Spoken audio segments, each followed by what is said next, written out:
Good morning, ladies and gentlemen. My name is Freek of Holland Circular Hotspot, and it's a pleasure being with you virtually. You know, COVID-19 is really a bummer because I'd love to be with you, but that was not possible. And I miss yesterday's birthday of Agnieszka as well. But COVID-19 is much more. We have discovered that just like resources, viruses travel the world and are very much connected. We've seen the impact of broken value change, and we need to build back better. But this is just a wake-up call, because on the horizon is climate change. And if you realize that probably 80% of global economy is connected to delta regions, which are likely to be flooded, you can imagine that there will be a huge impact. In every recovery plan, circular economy will be essential, but we have to scale it up. Now, let me explain a little bit what Holland Circular Hotspot is. We are a foundation that wants to connect to the global stage and wants to make circular economy happen. That's something which is crucial because we need it for our future. Circular economy is very important for an open economy like the Netherlands. We are dependent on trade, and we need you. We need Poland to be successful for us to be successful, and we are not the only country. Take China. China wants to grow like mad and continue to do so without a negative side effect, so they have embraced circular economy. Look at large economies like Japan and Taiwan, the third and 20th economy of the world, economies without resources for energy materials. Australia realized that, let's say, they couldn't, when China closed the door for waste imports, they were confronted with their own waste. They were embarrassed by it, and they embraced circular economy as an answer. If you look at the countries like South Africa, they have embraced circular economy as well. And for them, it's a way to tackle sustainable issues and create jobs, local jobs. And also the cities in the world, they need circular economy as a bottom-up inspiration to make cities more viable. Now, let's move to the next slide. How do we do that? We always say in circular economy that it's not about copyright, but it's about right to copy. So what we do is we share best practices from business. We share best practices from knowledge institutes and tools, and we share the hard-learned lessons from governments from all over the world. We learned in 150 years what's working and what's not, so we like to share these lessons so other countries can leapfrog. We also try to connect circular economy to other topics which are maybe more known or have more momentum than the term circular economy. So we link it to climate change. 50% of the greenhouse gas emissions are linked to resources, and 50% of those can be countered by going circular. We link it to cities, because cities are the place of action where everything comes together. We link it to SDGs, and we link it to value change, because value change, like the one for textile, are global and connected, and we need to work on all angles. Now, one thing of which I'm particularly proud is the circular economy network we have in the world. So we have built up a network with maybe 30 circular hotspots live, not only in Europe, but also in Canada, Latin America, Australia, Taiwan. And these are coalitions of the willing, bottom-up forces where initiatives are started and are scaled. And what things that we do is that we organize events together. And in COP24 in Katowice, we had six hotspots joining us. A year later, in 2019, at 15 hotspots joining us at the World Circular Economy Forum. And now, last 2 weeks ago, the World Circular Economy Forum online, we had 20 hotspots joining us. This year, 3 new hotspots joined our network from Hungary, Slovakia, and from Ireland.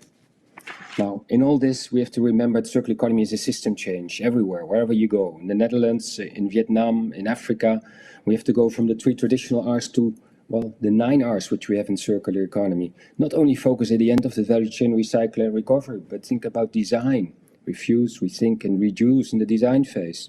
And keep moving, keep resources in circulation as long as possible by reuse, repair, refurbish, remanufacture, and repurpose.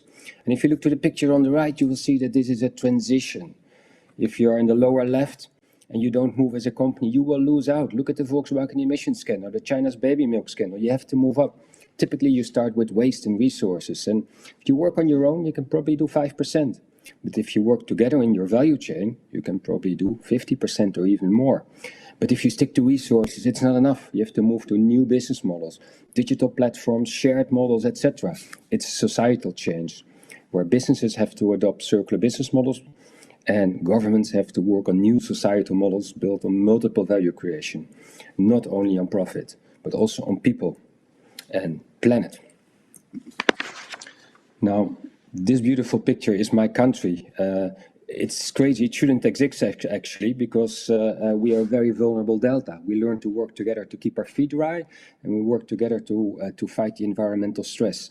And if we have no resources, it makes sense for us to adopt circular economy and to keep the resources in flow as long as possible at the highest value. Now, how do we do that? We have adopted probably the most far-reaching strategy for circular economy. We want to be fully circular in 2050, and in 10 years from now, we want to have half the use of non-renewable resources. Now, how do we do that? First of all, by focus. We have selected 5 priority sectors, and if you have priority sectors, industry can follow. You get momentum. So it's building and construction, agro-food, plastic, consumer goods, and manufacturing. But it's not enough. You have to tweak the system. You have to look at regulation. You have to look at incentives, market incentives. You have to look at new priorities for innovation. We have to work on behavior, like you and me, how we separate our waste, how we buy. Because circular economy is 20% about technological innovation, but 80% about social innovation. And it's working on international level. And that's what we do, actually. Now, let's look at Europe. Europe is a resource-poor country. It's essential for us. It's a huge internal market, hugely connected, and they are acting as well. They have this big ambitions to be climate neutral by 2050, and circular economy is an essential pillar. It's about changing the way we make and consume products. It's about eco-label, eco-design regulation. It's about key product value change, which you can see on the lower bar. Focus areas again, so that industry and people can follow. It's about the transition from waste to circular. Less waste, more value. It's about regions and people, because in cities and regions, everything comes together. There you have to act. It's about local job creation. And it's linking circular economy to climate change. It's also about leading global efforts, make sure that circular economy is part of new trade agreements with the world. It's about plastic packs, which are expanding. And it's about, if you want to manage something, you have to measure it. So what is circular economy? And how can we impact it? What's successful? Now, in all this, we have to realize that we have to scale up circular economy fast. You remember the ambition of Europe, recently adopted 60% emission reductions by 2030, European Parliament. If you see what that means, it's massive. Now, again, resources are responsible for 50% of global greenhouse gas emissions, and circular economy can almost tackle 50% of that. Now, if you look what this would mean for the Netherlands, you see the picture on the right. We have to invest massively in renewable energy. In our case, offshore wind. We have to transport this energy to sea. We have to change our industry to renewable energy and bio-based or circular inputs. We have to change the mobility sector. We have to change the housing sector. This is massive. It's more than cute little examples in the city. This means scaling up massively. Now imagine, what would this mean for your country? Now, when I talk about scaling up, we have to realize that businesses are crucial for this. They are the main actors. They invest, they accelerate, they take risk. And it makes sense for business because circular economy is also a business opportunity. I remember that Paul Polman, the former CEO of Unilever, once said that climate change is probably the biggest business opportunity of the century. Look at circular economy. If you have platform models, the market will grow. It means more revenue. If you give something a second, a third, or fourth life, it means more value out of the same resources. If you're connected in a circular collaboration, it's about risk mitigation. And it's a no-brainer to work on less materials, less energy, and less waste because it's less cost. So the only way is, let's say, embracing circular economy. It's about future markets. The guy on your upper right is the former CEO of DSM. He said something really nice. He said, how can you claim to be successful as a company in a society that fails? And he's right. There is no future market if the society fails. Now, some very quick some examples. Let's look at plastics. I think we all know what's happening there. Plastics is a fantastic material. There's no doubt about it. And I think also in Corona time, we see the benefits of it. But the way we're dealing with it right now is leading to an ecological and economical disaster. Only 14% is collected for recycling. 14% is incinerated. 32% leaks away. So that's a no-brainer. We have to act. But the good news actually is that we can act. Because if you look about the whole value chain, from the beginning of the value to the end, there are plenty of circular strategies and best practices already happening. But we have to realize that we need everybody on board. For something to be recyclable, it needs to be collected, it needs to be sorted, it needs to be upgraded, and it needs to be applied. You miss just one of those aspects and you can forget about it. Now, we have beautiful examples of even fighting legacy plastics with the great bubble barrier, for instance. It's about making qualities, not 90%. It's not good enough for industry. You have to make a quality that industry really can use. QCP makes 99.8% PP or PE. And that's such a quality that you can even make baby strollers from the green thumb from it. There's more than plastics. More than just business. In plastics, you have to realize that also the government has to play its parts by waste regulation, by extended producer responsibility, by bans on free plastic bags, but also stimulating business to collaborate together. For instance, in plastic packs, and the European Plastic Pact has now 144 signatories from 19 countries. That's pretty impressive. Now, while the screen is a little bit blocked, I move on to a next sector, which is the built environment. 50% of all extractive materials in the EU are related to the built environment. It's 50% of energy consumption. It's 1/3 of waste consumption or waste generation. That is more than 1/3 of global greenhouse gases. Now, also here, from the beginning of the value chain to the end, you will see that there are plenty of opportunities. The screen is not working, and we'll move to the next phase, which is actually the agro-food sector. Agro-food sector, we are with 7 billion people today. We produce food for 10 billion people. 1 billion people are hungry and 1 billion people are overweight. If we want to feed the world in 2050, we have to double food production. So something is seriously wrong. But there are plenty of opportunities here again. It's a transition. It's a transition to a new food system, which is about new proteins, non-animal based. It's about fighting food waste. It's about cascading, and it's also about new diets, alternatives for animal proteins. And there are plenty of best practices all over the value chain. You see on the right side a picture of a black soldier fly. Well, this is a Dutch example, but the biggest example is in South Africa, where agri-protein, let's say, grows larvae of the black soldier flies on organic waste. They harvest the larvae, which is 2/3 proteins, and they use it as fish feed and can even bring it certified back to the European Union. It's about overweight, food which is overdate, which can no longer be sold in a supermarket, can still be used for soups or pasta sauces. So let's go to the built environment sector. I said it, I gave you the statistic, yet it's essential. If we can't tackle the built environment, there is no future. And here again, there are plenty of opportunities from the beginning of the value chain to the end. It's a very wasteful sector, but what if you think about the ideas of Madaster, material cadastre? If you give waste an identity, if you see a building as a temporary material depot, you can actually have strategies like designed for dismantling and reuse. If you use buildings as a service, it's strategies which are designed about maintenance and reuse again. And It's even possible with technology to recycle the cement fraction from building debris, which is the most energy intensive.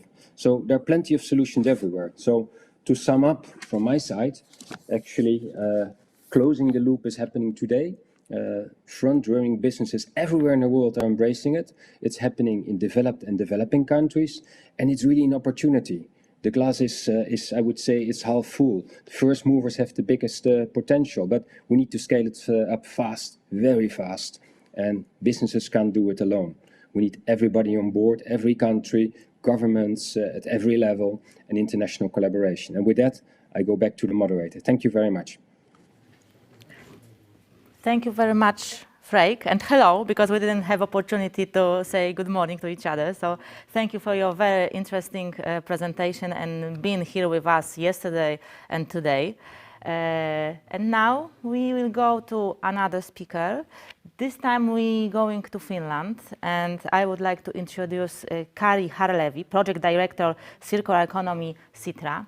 Sitra is an organization very active in circular economy. They was also responsible for the Finnish roadmap preparation. They also organizing every year the World Circular Economy Forum. So welcome, Kari Herlevi. In a second you will could watch his presentation. Thank you very much.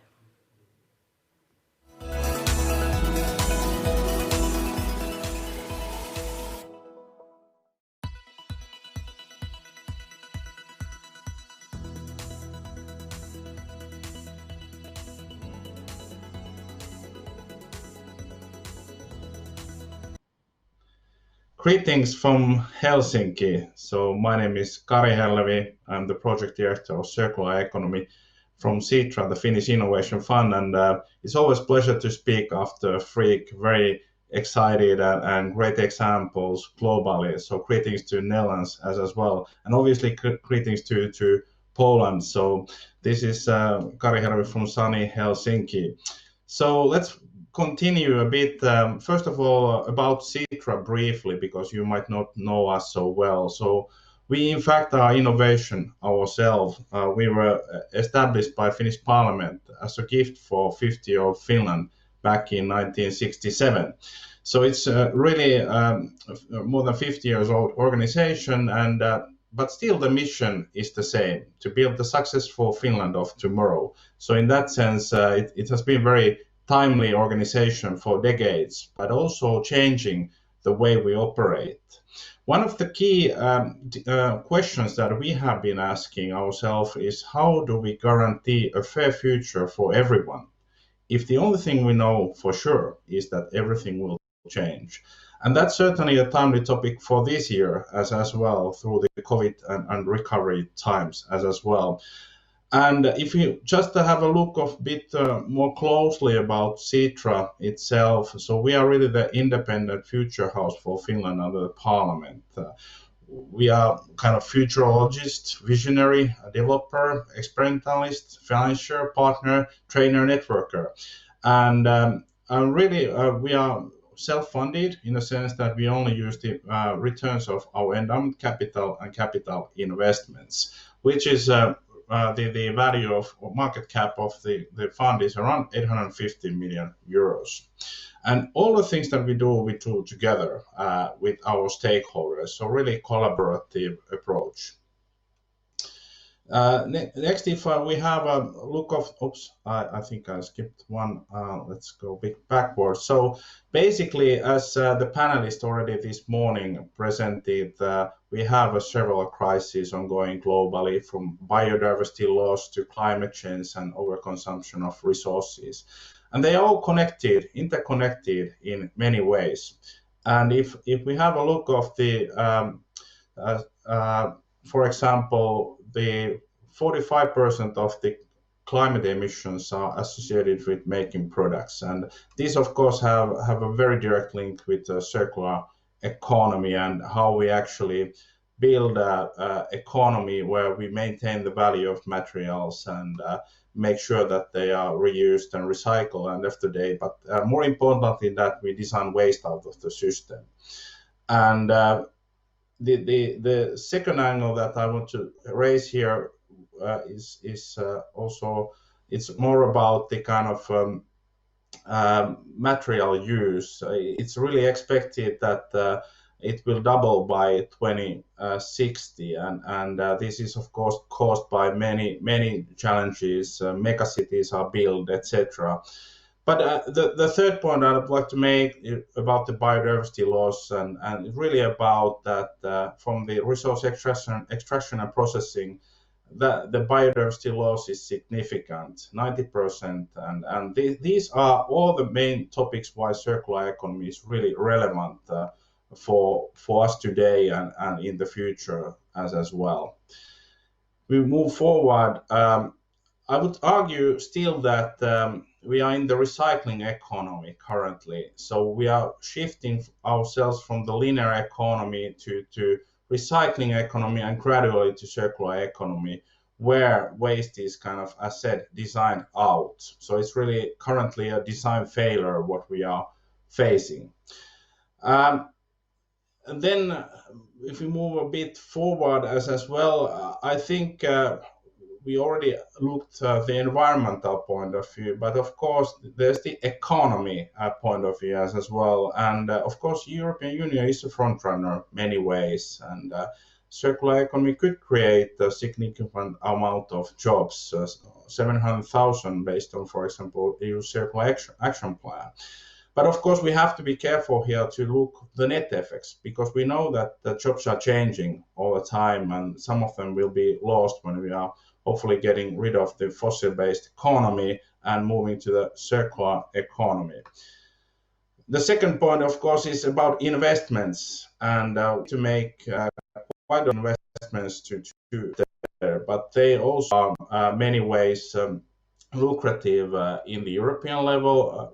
We can boost the GDP, but we also in Finland we have been looking at quite a lot of the business potential in Finland and the value added. And already in a small country like ours, there's a significant potential in the 6 sectors, from manufacturing industries to construction, etc. So certainly this is really something we have been working on in Finland for some time. So in a nutshell, before I continue with the work that we have done in Finland, it's really necessary that we move towards circular economy from the well-being and competitiveness point of view, but it is really as essential for the sustainable future as well. And when I kind of been many times asked that what exactly have we been doing in Finland? So one of the key things is that we, of course, we had to be very careful to know where we started our work back in 2014-15 timeframe, and one of the clear things is to really ask where do you want to aim for, and definitely how do you know if you are there? These are the kind of very crucial questions when you think about any strategy, but certainly when you think about transition to circular economy, these are very crucial elements of the work in Finland. So basically, in a nutshell, in last 5 or 6 years in Finland, we started first by making the national strategy roadmap for circular economy in Finland. And that has been the kind of cornerstone of all the activities, kind of bridging the public-private partnership collaboration, to name some. But that's, of course, not the only thing that we have done. We have also boosted businesses towards circular economy, not with our funding itself, but really providing tools like circular economy playbook for manufacturing and chemical industry, so that they can innovate themselves and have a kind of very serious look at the circular economy business models and how they can integrate them in their core business models. And thirdly, like our ambassador already mentioned, we created with our stakeholders together World Circular Economy Forum back in 2017. And already in the first one, we had 2,000 participants and a huge waiting list for getting a possibility to join the forum, which was hosted in Helsinki 2017, in Japan 2018, back again in Helsinki 2019, and this year, as obvious reasons, as an online version a couple of weeks back.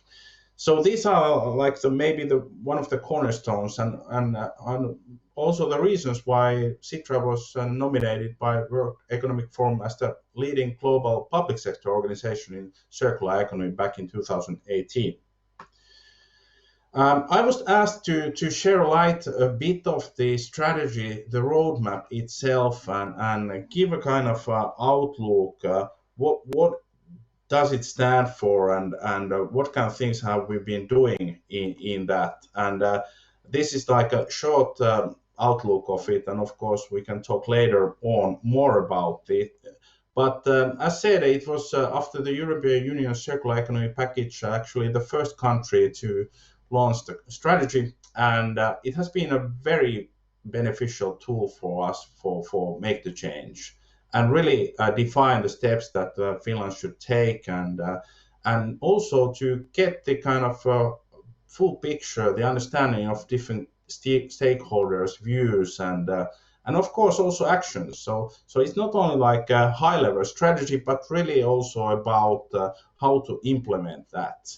And it obviously includes visions and actions as well. But oops, I think I passed one too fast here. So in a nutshell, these were the steps that we took back in 2016. And in the meantime, now the Finnish government is actually making the next phases of the strategy. And I'm part of the advisory board, and it should be ready end of this year. So very excited about how the government will continue the work. But in many ways, these are quite like also universal steps that are needed in making the roadmap or strategy. But really, it's the one of the key things is really to start from the kind of defining the preconditions and the groundwork, so that you know where you stand as a country, and also that you have enough resources available to do it. This is still, obviously, it's not like huge investments, capital investments, but it takes time and a lot of kind of brain power and to a certain extent financing to make it happen. But then again, from the kind of Nordic and especially from the Finnish point of view, it's really about stakeholder dialogue and engagement and active participation to get the full view. And one of the key things is, of course, also to understand where the country stands, what are the best economic opportunities, for example, and that work we did, for example, with McKinsey and later on also with Deloitte. And of course, you have to have vision and goals in place, and European Union circular economy package is, of course, great, the kind of cornerstone to back on, but still you have to have your own national priorities as well and focus areas. And one of the key things that, in our opinion, was important was that there is actions as well. So it's not the high-fly strategy only, but really kind of going into a level where you can actually define who's responsible for different actions, but of course in a coordinated way. So that's not like in different silos, for example. And this is of course important, as is also the kind of evaluation and revision as well. Then in the next slide, I would like to also point out that just recently in our World Circular Economy Online, we published our guidebook, How to Make a National Roadmap. And this actually incorporates all our thinking of the process itself, but also some lessons learned, case examples from the Finnish context. And of course, you can use it as a kind of inspirational tool and pick and choose the things that are usually relevant. But on the other hand, for countries that are starting from scratch, you could use it as a whole process tool to make your national strategy a kind of reality. So in that sense, it's something that you should have a look if you are interested in. We will have in November, and on our website you can find more information. We'll have webinar about it, and we have invited different countries to join, all the way from Chile to many other places as well. And just as an example, also we are working with, for example, in African continent with African Development Bank, and they have a plan to make sure that the continent is moving fast towards circular economy, and there's a lot of work with strategies as well, and there are leading countries like South Africa, Nigeria, Rwanda, etc., who are working with these topics already. For the interest of time, I'm not going to go in detail of these different lessons here, but one of the key things is that strategies need to be relevant and stay the test of time. So really make sure that you can update the roadmap and really make sure that there's also enough resources to execute, not only to make the strategy, but really go to the level that you can do the work as well. So where we are now from the Finnish point of view, I said government is making next phase of the plans. And for example, in already 2018, Finland, with a country of only 5.5 million people, we had the highest number of circular economy programs and courses in higher education in the world. And this is through the work that we have done with the education system and integrating circular economy in the curriculum and making sure that Finland has only circular economy natives in the future. And this is not only about higher education, this is also in the elementary school, in high school, in vocational schools. So really holistic approach here. And but it's not only about the obviously education, and that's a long road to make the change, but it's also about the industries. And already 1/4 of the Finnish industries have the circular economy in their strategy. And of course, the big impact is in the small and medium-sized companies, and that's something that we are working on currently. Also, the citizens are fully on board, and we made an inquiry about this, and they are really moving ahead and asking also actions from the kind of other levels as well.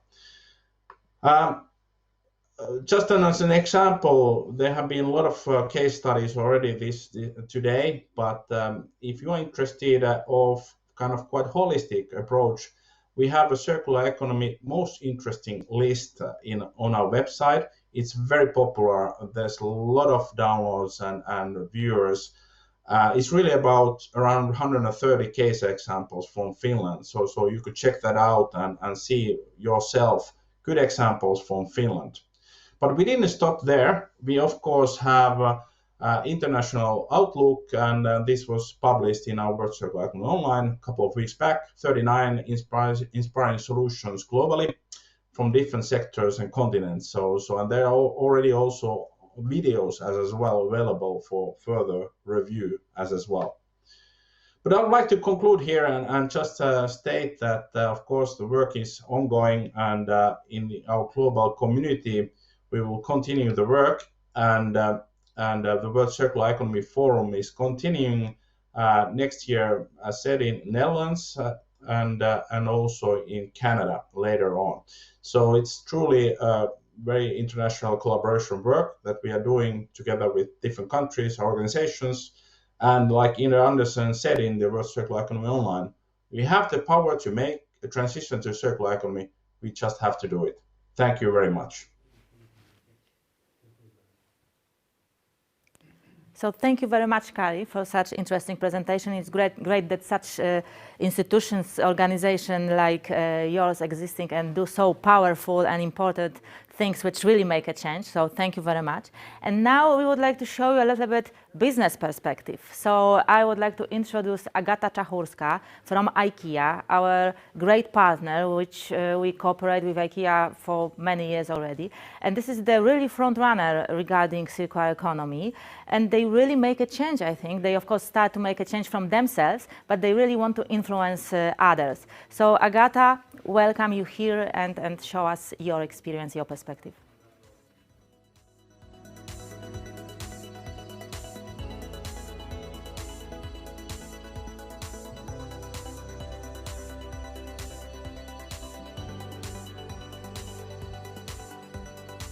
Good morning. My name is Agata Czachórska. I work at IKEA, and I have a great pleasure to be there at Mazovia Circular Congress, I think third time. And today, I also have a pleasure to share my thoughts on the problem of circular world and the challenge connected with shaping it. So the question is, who can shape the circular world? Well, let's start with this number, 1.7. When I look at this number, I think that, well, the planet is not ours, because you do not treat something that belongs to you in a way we treat the planet Earth. We produce, as humanity, 2.12 billion tons of waste yearly, and only 13.5% of this waste is recycled.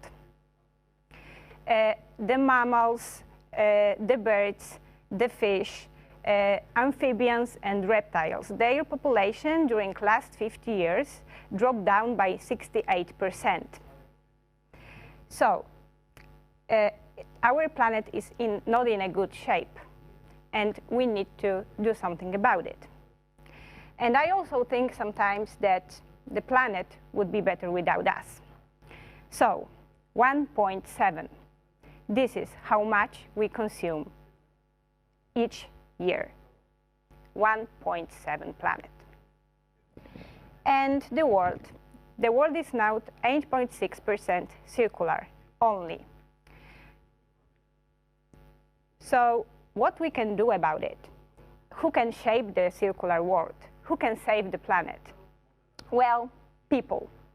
And our research at IKEA showed that people don't want to feel wasteful. People also are awakening to their influence. They start to understand that they can be a part of a change, and they want to be a part of the change.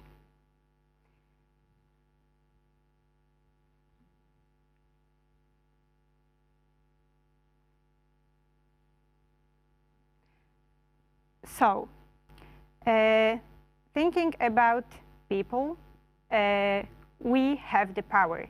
There is 7.7 billion people in the world. And the half of this population belongs to so-called middle class. The middle class that creates and shapes the patterns of consumption. So each of us can start with ourselves, with taking a small step, one step at a time, and we need to repeat those steps constantly. And if you don't know what to do, you can choose from the list.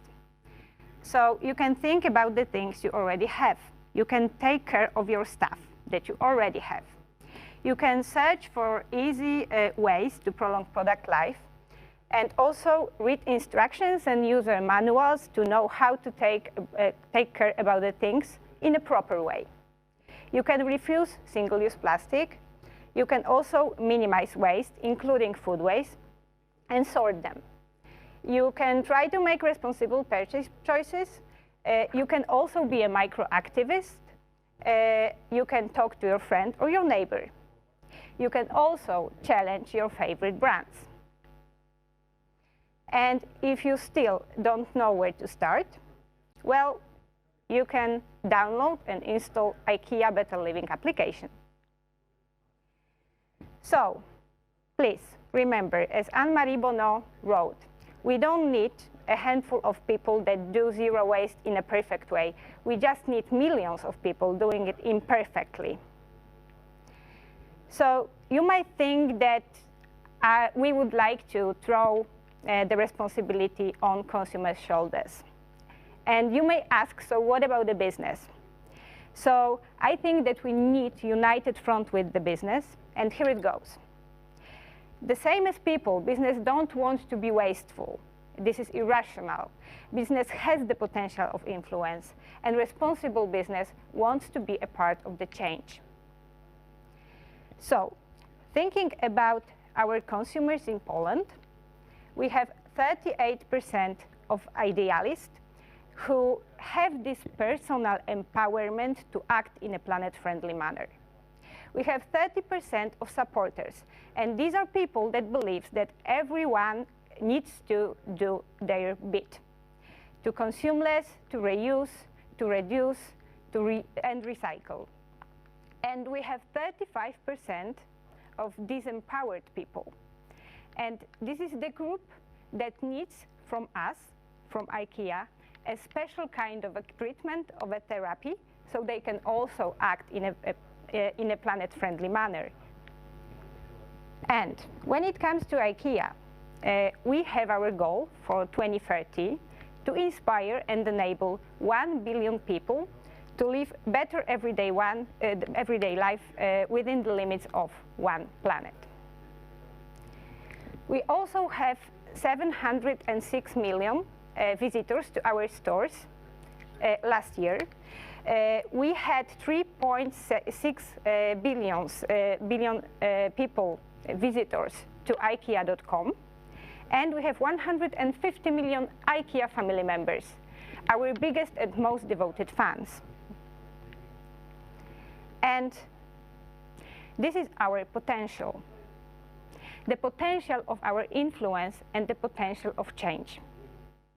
But we also need to remember that consumers, in most of the cases, do take irrational decisions. And these irrational decisions still can make irresponsible choices. And our consumers still can stand for and support and reinforce sustainable consumption. So, what we as a business can do, what you in your company can do, you can create, strategize, and implement many of actions. So the first thing is walk the talk and talk the walk, because transparency and credibility goes first. You can build awareness and promote simple actions.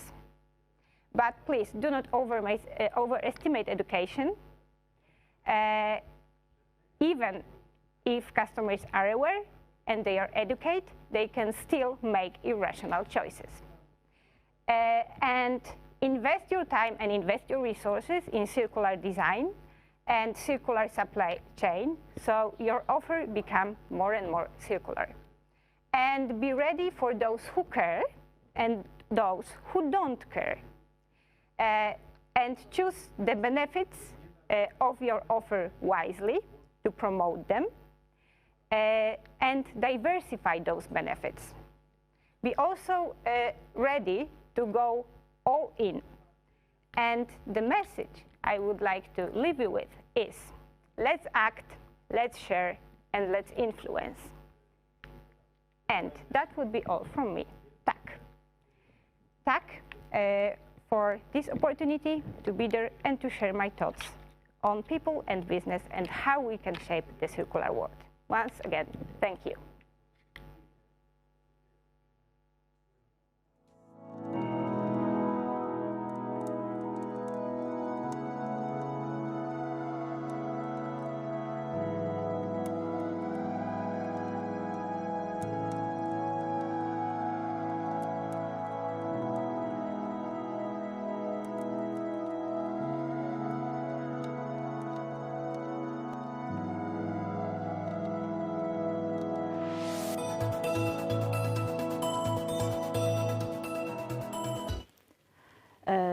So now we are going again to Holland, and I would like to welcome Michel Schuurman from MVO Netherlands.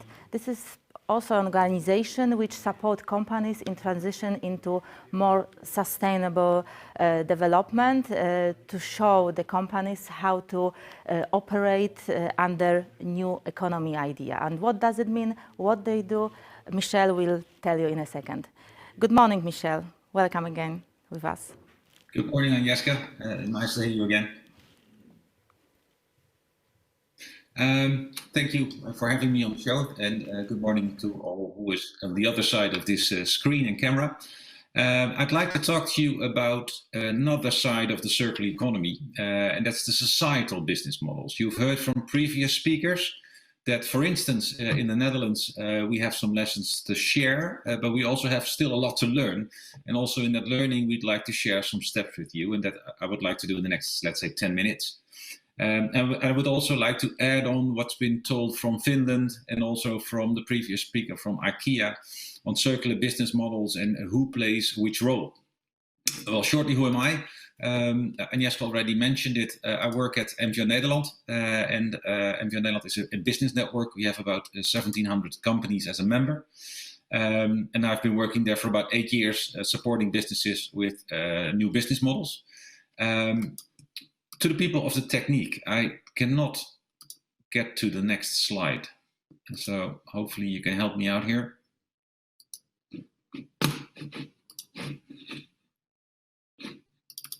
The next button isn't working from my side.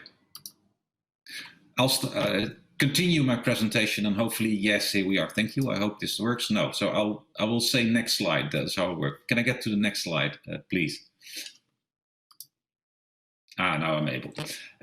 So there are a lot of ways to describe circular business models. I'm not going to share in depth these models with you. It's just to get a feeling that you can look at circular business models from different perspectives. And the general idea of all these models is that the higher you get on the level of value retention, the better it is, of course, from a business model perspective, but also from an environmental perspective. So yes, recycling is one. And as the speaker from Sitra mentioned, we're currently in that recycling economy for the most. But you would like to get to repair, refurbishment, reuse, for instance, at IKEA as well. Well, my assumption is that none of them can really scale and flourish in the current linear system. And there are two ways to define what we need to do in that system. Can I get the previous slide, please? Yes, thank you. So there are circular business models, and individual companies and businesses, and to a certain extent, consumers can do their share. But in order to really get to a circular economy as such, and not a circular business or a circular value chain, you also need systems change. And the system change has actually two main points. Next slide, please. The first main point is that we really need to think about how we create value. So usually that's been measured in a financial transition. So we talk about euros and we talk about margin and we talk about dividends, and then we think about the lowest price. But the lowest price isn't always the lowest cost if you talk about a societal and environmental side of things. So we should be thinking about multiple value creation. Can we create value both from the company's perspective, shareholders and employees, but also from a societal perspective? And in that sense, we can think about circular business models in which the pricing of what we now call externalities are taken into account. And I'll give you an example. If we can get the next slide, please. Thank you. There's a lot about recycled plastics, and that's been talked about by previous speakers as well. At the current situation, the recycled plastics that there are in the world, this is a picture of the Netherlands, are piling up because of the fact that the oil prices are currently very low. And because of low oil prices, if we only measure value in economics, people are not buying, and by people I mean businesses, are not buying recycled plastics to produce goods, but they're buying virgin plastics to produce goods because that's cheaper at the current oil price. So one of the things that we need to do as a society is try and get that level playing field in a different setting. Next slide, please. Because at the current situation, if you are talking about creating and setting up circular business models, you are actually not in a level playing field. You are in an uphill battle towards the linear system. So there's always this talk about level playing field, but actually from a sustainability perspective, at the moment, if you are working with externalities, for instance, the cost of CO2 emissions to the world, or the costs of biodiversity loss, or the cost of water extraction, you are actually not competing well enough in the current market with products that are not taking these externalities into account. So we need to talk about how to get to a true price. Now, of course, the next few bullets, and I ask you the technique to sum them up all at once. That makes it a bit easier for me, I think, at the moment. Businesses can do some role in this. They can calculate these externalities and true costs. They can be transparent on their developments. I would say that IKEA, for instance, is a company who've been very transparent about their circular ambitions, and I applaud that. But you could also state that some things you can't do at the current moment, because then you're pricing yourself out of the market. Be transparent about that as well. New technologies such as blockchain are enabling that to get better transparency across the value chain, not only the retailer, but also what's happening further up in that value chain. Now, of course, governments need to play a role to facilitate this. So if I can get the next few bullets on the slide, please, I can talk about the role of governments in this. Because that's very important. Business can do their share part, consumers can do their fair part, but governments need to ensure a level playing field by stimulating radical transparency, for instance, and you can do this via VAT differentiation, by enforcing radical transparency via law. That's a way of driving this forward, but also in their purchasing power, being a first-moving consumer and saying, well, I'll give a purchasing benefit for companies who are being transparent about their true costs and possibly also pay the true price. So that's one. The second big lever we can use is taxation. We can actually use tax as a force for good. There's an organization called XTax who've been doing a lot of calculations about this. And I will use some of their, let's say, findings in the next couple of slides. Can I get the next slide, please? So tax as a force of good is about how do we make the shift from taxing labor, which is actually quite abundant also in Europe, but is also highly taxed, to taxing resources, which are becoming more and more scarce and having all negative side effects, but are hardly taxed. So as a society, the social contract actually that we want is to have a taxation system that serves us as a society.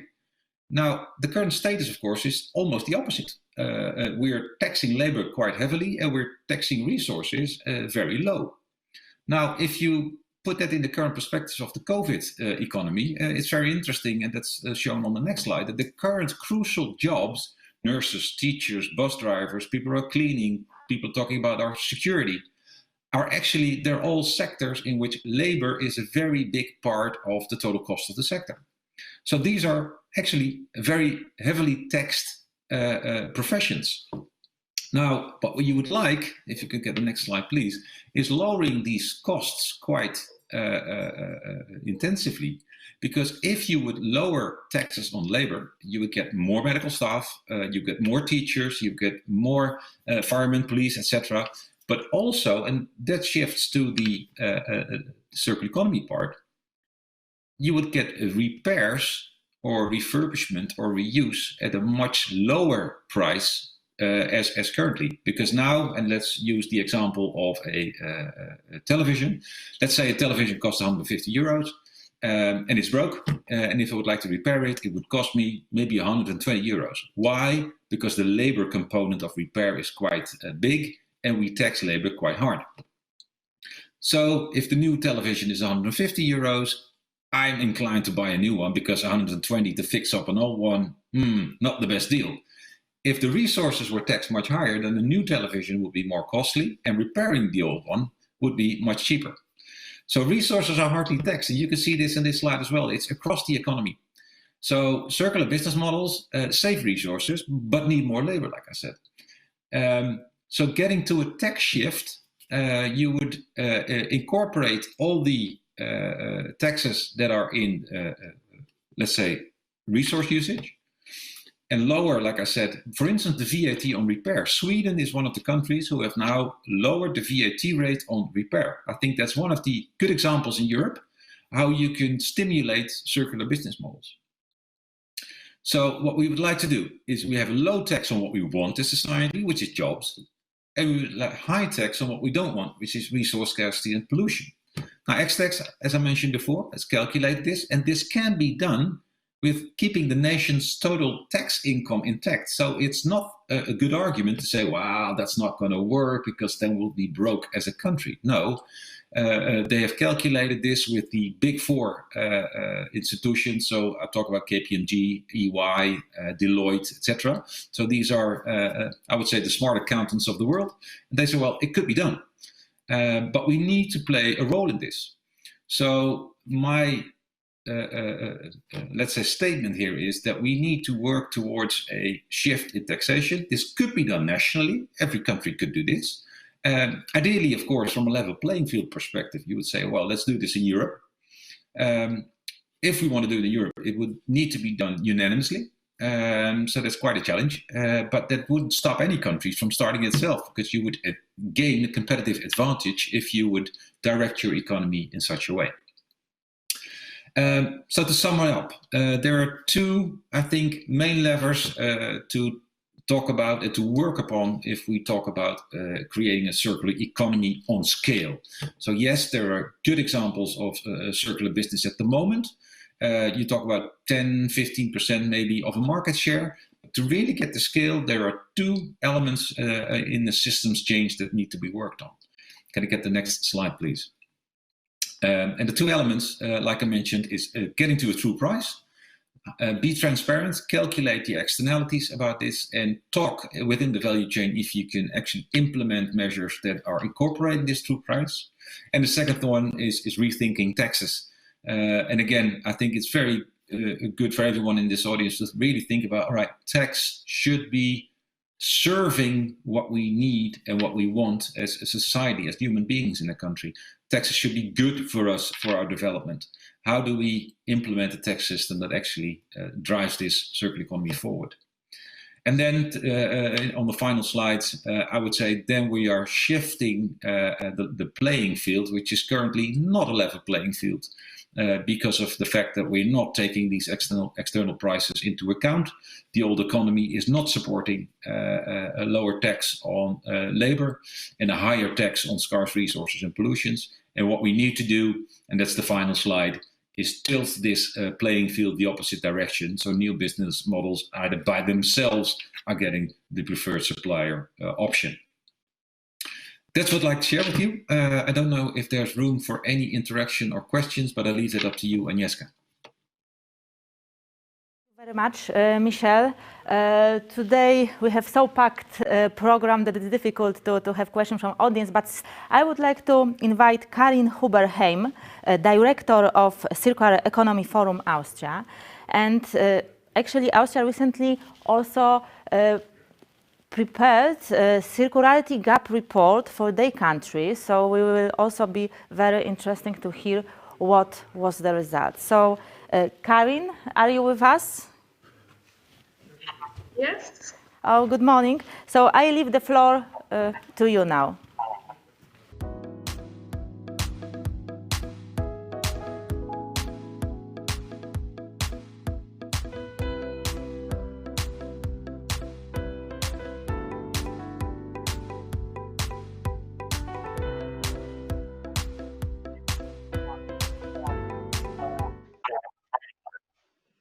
Hello and good morning from Vienna. Thank you very much for the kind introduction, Agnieszka, and thank you very much to the organizers of Mazovia Circular Congress. It's a great honor and pleasure to be here with you and talk about Austrian's activities here. Thank you so much, Freek, Kari, Agata, and Michel, for your very interesting insights. I really enjoyed it being with you and among such great experts. Changing the narrative. This is something that Austria is about these days, and why we need to change the narrative is because there is a story of waste around in Austria. We are great waste sorters.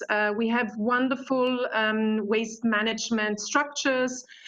This has been implemented for a long time, and the story with people actually on a consumer level is that whatever you don't need any longer, you put it into waste, it is recycled, it is incinerated. This is actually a photograph of the Viennese incineration plant, which has been done by an artist, and it's a landsite marked right now. So we have a good connection and a good relationship to waste, almost too good, because this is not the story of circular economy actually. We do have a good municipal waste treatment in Austria, and we've had this, as you can see in this graphic, since 2010 on a relatively high level. We are above the EU average, but as you can see, the green color stands for material recycling. This can definitely be increased. Also, the composting can be increased. Almost nothing is going to landfill, but the total incineration rate actually is very high. So we are losing material value here. Same refers to, if you look at it closer, the recycling rate is high, but has not moved actually since 2010. So there is definitely room for improvement. But we think in Austria, the general anticipation of the topic of recycling, of circular economy, is we recycle our waste. We love our waste managers, and as you can, they have a really good brand, especially here in Vienna, and they're so good, and they're so liked by people, and their work is so much appreciated that even our mayor, the chubby guy in the middle, has used this as part of his election campaign, and yes, he has been re-elected. So what we started out with was a survey in 2019, together with the Global Compact Network here in Austria, where we asked different stakeholders from a variety of sectors to see what their knowledge and what their expectations towards a circular economy are. Does it play a role for the future? Here are some of the results. Yes, very highly. Can companies contribute? Yes, both questions with more than 80% answered. We have decision makers and operational staff that are seen to need specific education and training programs because there is not enough knowledge and know-how on an operational and strategic level around yet. We see that the decision for circular innovation in organizations are seen to be entirely with the top of the organization and are not coming so much from sustainability management, research or innovation or other parts of the company. And we could also see that more than half in all of the sections see a great need for knowledge, for interdisciplinary connection of experts, for best practice, for exchange with relevant stakeholders, to build up know-how in the company, and to, of course, we need changes and improvements in the national and international or EU laws and regulations. A lot is coming from the EU now, and now things are finally moving, are starting to move, but still industry sectors here in Austria, from, of course, waste management, which is a big industry sector here, also to automobile, construction, energy, woods, plastics, retail, all of them, or almost all of them, are seen to have a need for circularity, an increased need for circularity. So we were quite happy about those outcomes because we could really see where the needs are and where the gaps are. And then in June 2019, what also helped us in our decision to form a national coalition to actually move things towards a systemic change was that Austria issued, as a first nation, we issued a circular gap report. This also helped us in our argumentation. Because main result, of course, the overall recycling rate, 9.7 versus global, and I think the 9.1 is not the actual one. I think it dropped in the last year. This is slightly better, but nothing that where you can really rest back and say we're here. There is a large room for improvement, definitely. To close these circularity gaps, a shift from fossil fuels to renewable could improve our performance to 9%. The recycling of all recyclable waste needs to be tackled. This would improve our performance towards circularity. Definitely the building and infrastructure sector is absolutely challenged here, and also to prioritize imports with a higher proportion of secondary content would definitely be one of the biggest levers that we could pull.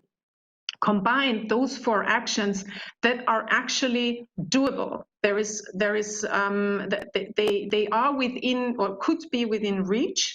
This would increase our circularity rate or boost it or rose to 37.4. So this was very helpful in our argumentation to know these data.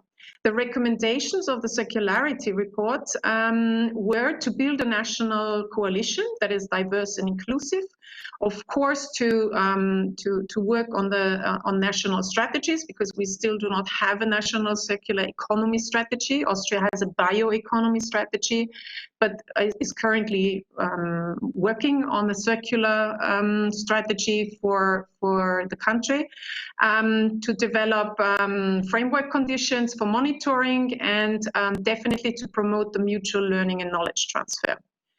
So together, this gave many of us here in Austria who have been active in circular economy for some years now, that it's time to change the narrative. And to change, in order to achieve a systems change, a systemic change here in Austria, we need to change the narrative from the recycling of waste is circular economy, which it is not, to one of opportunities that lie in innovation and climate-friendly growth, where everyone can benefit from, and where social potentials and challenges are addressed adequately.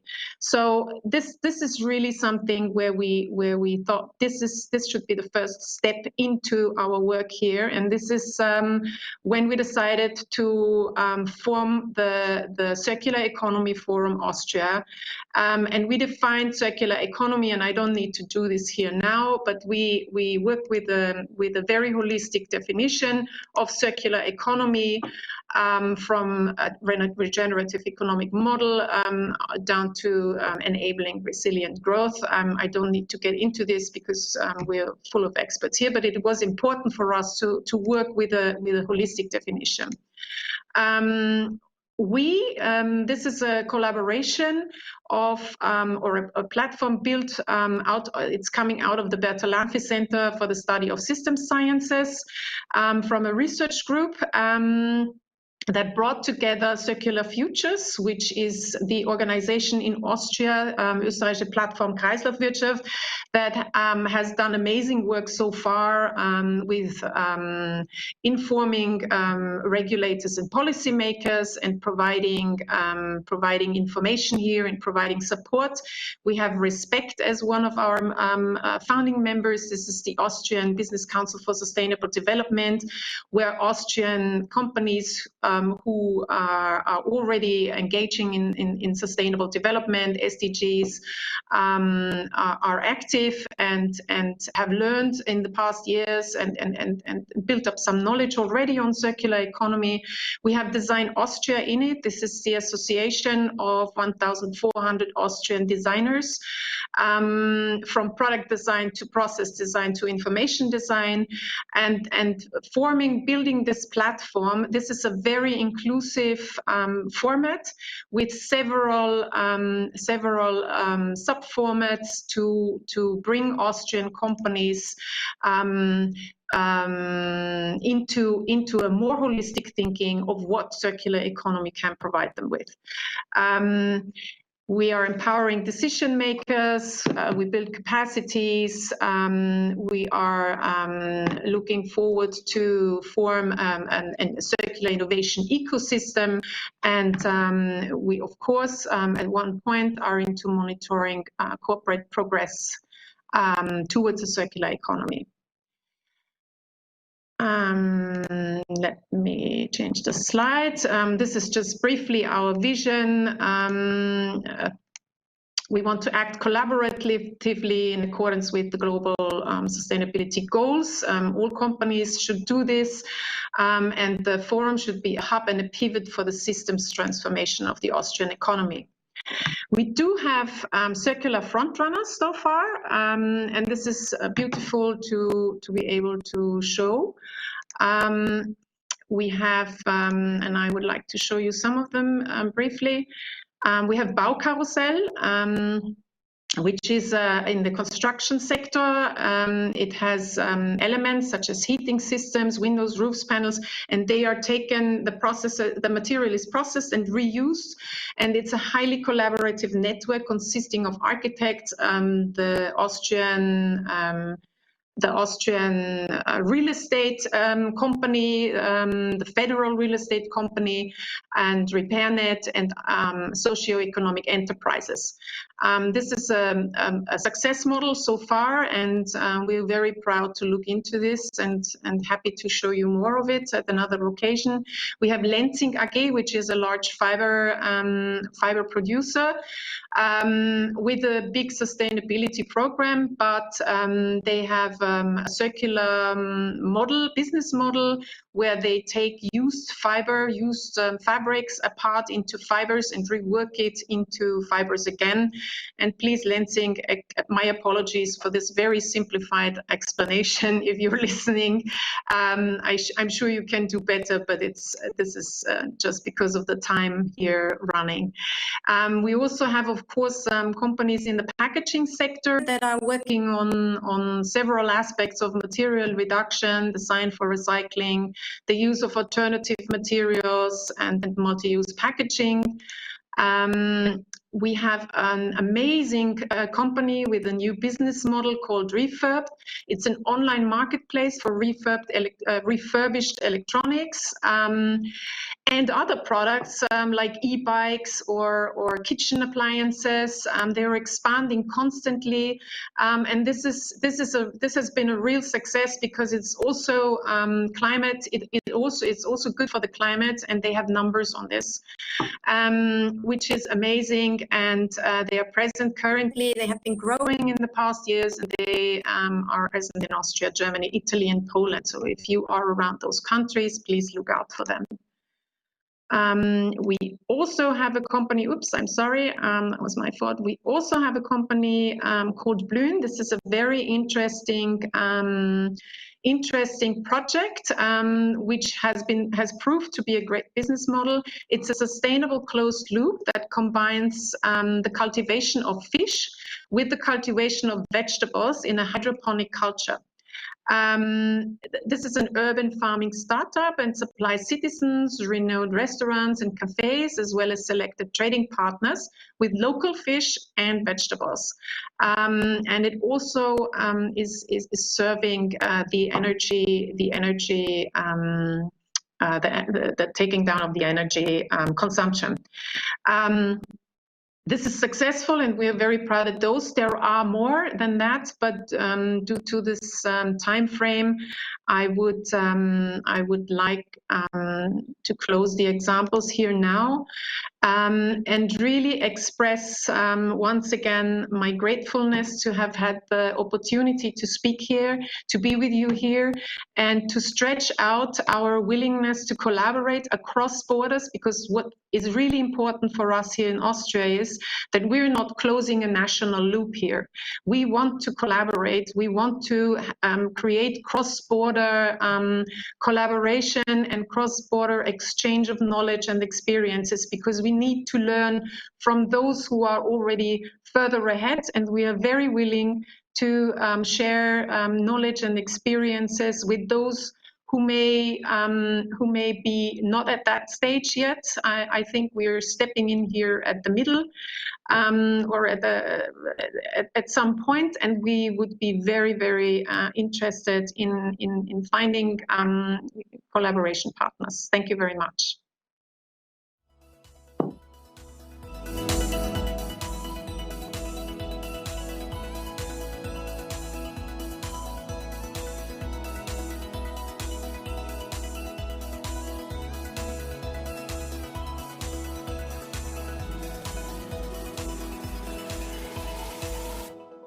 And now, again, we would like to show you the business perspective.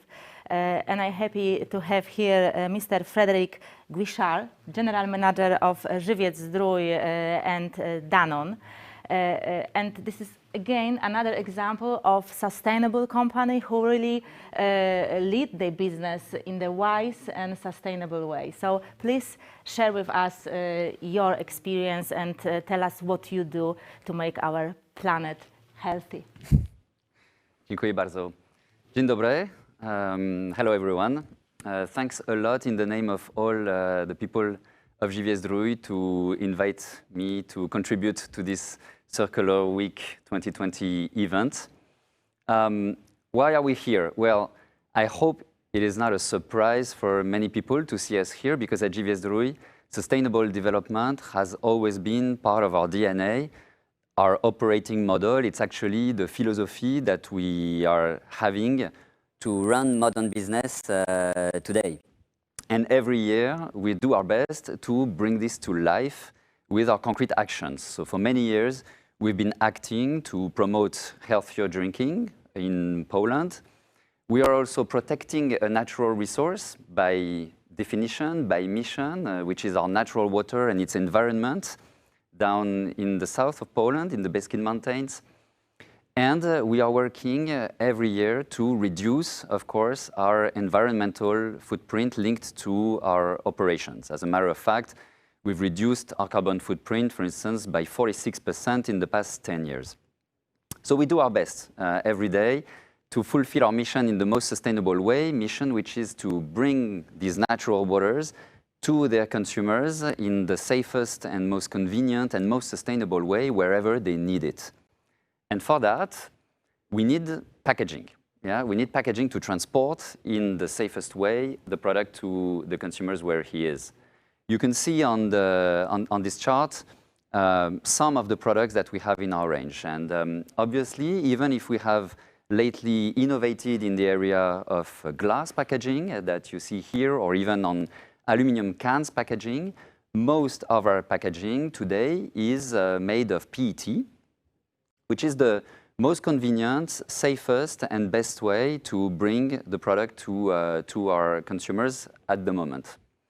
However, we know that packaging is becoming more a concern for the general audience, mainly because of the leakage that can happen sometimes in nature. And we want to take full responsibility of this, as we do for the whole value chain of our product.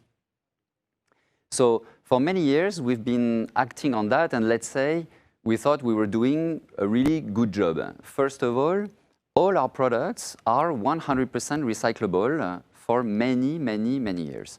What it means is that theoretically, every bottle, label, cap of our products can be recycled if it's properly segregated, which means that it can be turned into another product, being a bottle or other output, in a very sustainable way. The reality, unfortunately, is that it doesn't often happen, because today only 50% of the PET packaging is recycled in Poland, and we'll see why. But what we are doing, on top of having this recyclable packaging, is to reduce the amount of plastic that we put in our bottle. We reduced it by more than 10% in the past years, and also to reuse the packaging that we are collecting to turn it into products made of 100% recycled material, which is the case, for instance, of the products you see on this picture. The 5-liter jug, which is perfect for home consumption, is made of 100% recycled bottles. the new format that we've just launched that week in Biedronka, which is this 1 liter format, great for on-the-go consumption, is also made 100% of recycled material. So we're making big progress every year on that. But we can go further. What we are doing too is educating the consumer, the user of our product, to be participating to this circular loop, because he's absolutely instrumental. That's his decision to put the product in the right segregated bin so that it turns out to be a valuable resource and being reused. So that's why we are using our labels, of course, to encourage people to do it. But we are also running some communication campaigns. Here you see an example we did a few months ago, which is called Do Żółtego Kosza, Into the Yellow Bin, where in partnership with well-known people, very passionate about the environment, on the social media, we were encouraging millennials, but all the people in Poland to put the bottle in the yellow bin, which is the right one, after usage. The reach was very, very important, which has driven the FE jury to nominate this campaign for the FE Awards, Marketing Awards, for its effectiveness. So thanks to these campaigns, we reach a lot of people and we educate them to do the right gesture. But again, is that enough? No, we need the full system to be working. One thing that we are very, very concerned about is to build the most effective collecting and recycling system in Poland to ensure that not only Żywiec Zdrój bottles, but all bottles will be actually recycled by 2025. We made this commitment in COP24 in Katowice that by 2025, we would have built with partners a system in Poland which would enable more than 90% of the PET bottles to be recycled. This is a very big challenge, but we are super committed to it. And to show our leadership and the reality of this commitment, we also pledged that in 2020, we would already collect and recycle as much plastic as we introduced to the market, already in 2020. And today, I'm very proud to announce you that we will achieve this objective, which is really, it's making me really proud, because despite the issues that we had with this pandemic situation, we've been able, working with all our partners in the system, to make it happen. We are at 96% currently as we speak, so we will manage it. And that will be a very strong milestone. Even if we are becoming plastic neutral as Żywiec Zdrój, are we happy? Not yet fully.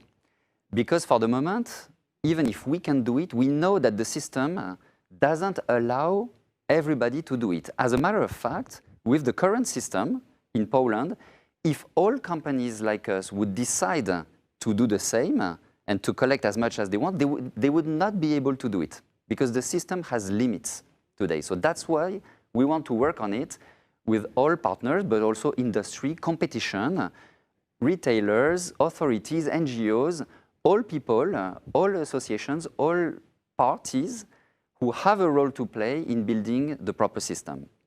This is also, for instance, one of the reasons we joined recently the Polish Plastic Pact, initiated by Ellen MacArthur Foundation, which really aims to gather industries, retailers, associations into developing good practices on circular economy and on reduction of primary plastics. So we're into this, and we are leading the way here.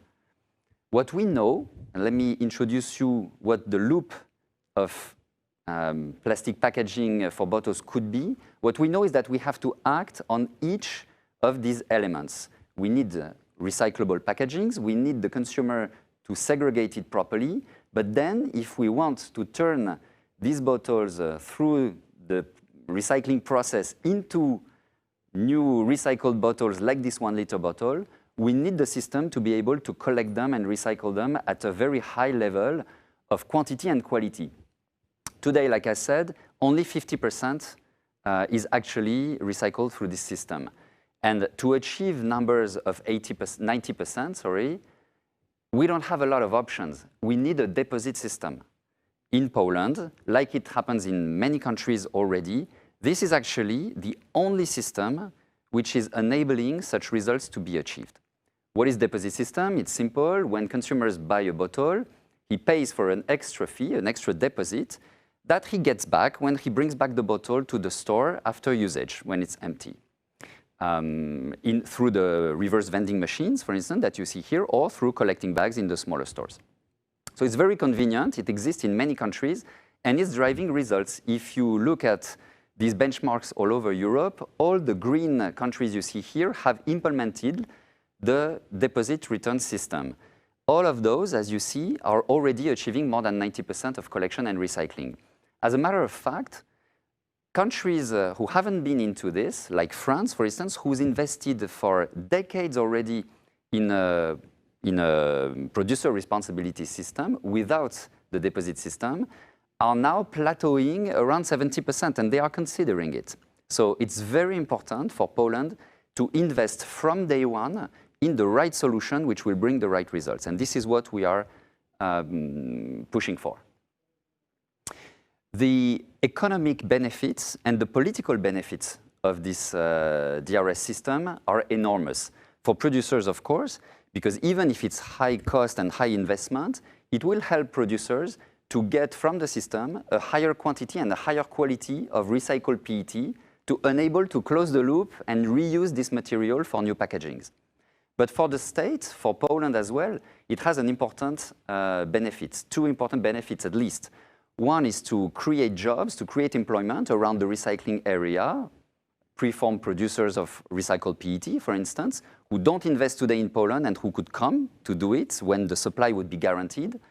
Second, very importantly, it can help the state to be relieved of a part of the plastic levy which the European Union is planning to introduce as of January 2021. What is planned today is that EU wants the state members to pay a fee of 0.8 euro per kilogram of non-recycled plastic, which would be a very, very high cost with no real impact on the environment. Yeah? So what we believe is that we should implement the DRS system because that will be a way to lower the bill that the state will be paying to the EU. First calculations show that only for PET, which represents 20% only of the total plastic, it would be a relief of 65 million euros. So it's very, very significant. But we talk about economics, we talk about politics here. What's even more important, of course, is to go back to the first reason why we want to do it, which is to protect the environment. I'm living in Poland. I love Polish forests, beaches, mountains, and I want them to stay clean and plastic-free. I want also to prevent plastic bottles to be burnt for heating, which is producing smog. You know, this has to stop. Yeah? So let's look at this example from Estonia, for instance. In Estonia, before the DRS system was implemented, more than 80% of the littering that you would see near the roads would be consisting of beverage packagings. Can you believe that? It's huge. After the implementation of the DRS system, it went down to less than 10%, less than 10%.